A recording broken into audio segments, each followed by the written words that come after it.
Sai Krishna case పలు అనుమానాలకు తావిస్తోందన్నారు CPM రాష్ట్ర కమిటీ సభ్యులు కాశీనాథ్. అసలు ఆ యువకుడు ఉన్నాడా లేడా అని నిలదీశారు. లాకప్ డెత్ సమర్థనీయం కాదన్నారు. కేసులుంటే మనిషిని చంపేస్తారని ప్రశ్నించారు. సాయి కృష్ణ కేసులో బాధ్యులపై చర్యలు తీసుకోవాలని డిమాండ్ చేశారు. కస్టోడియన్ డెత్స్ అని చెప్పనేటువంటి ఇవి ఎంత మాత్రం కూడా సమంజసమైనటువంటి కాదు, సమర్థనీయమైనటువంటి అంతకంటే కాదు.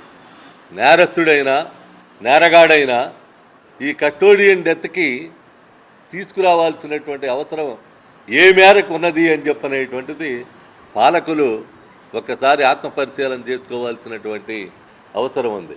38 రోజులు అవుతూ ఉంటే ఇంతవరకు మనిషి ఆచూకీని కనిపెట్టలేనటువంటి పరిస్థితుల్లో పోలీసు వ్యవస్థ ఉన్నదా, పాలనా యంత్రాంగం ఉన్నదా, ప్రభుత్వాలు ఉన్నాయా? ఏమనుకోవాలి దీన్ని? ఏమి చూడాలి దీంట్లో? ఇది ఎంత మాత్రం కూడా సమంజసమైనటువంటిది కాదు. అందుకనే ఇప్పుడు ఉన్నాడా ఆ యువకుడు లేదా? అసలు ఉంటే దాని పర్యవసానం కస్టోడియన్ డెత్తా? దాని పర్యవసానం చంపడమా? దాని పర్యవసానం ఆచూకీ లేకుండా చేయడమా? అదృశ్యమయ్యాడని చెప్పనేటువంటిది బయట ప్రపంచానికి తెలియజెప్పేటువంటి దానికి ప్రయత్నం చేయడమా?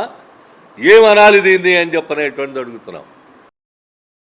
మరిన్ని అప్డేట్స్ కోసం ఛానల్ ను సబ్స్క్రైబ్ చేయండి. నోటిఫికేషన్స్ కోసం బెల్ ఐకాన్ పై క్లిక్ చేయండి.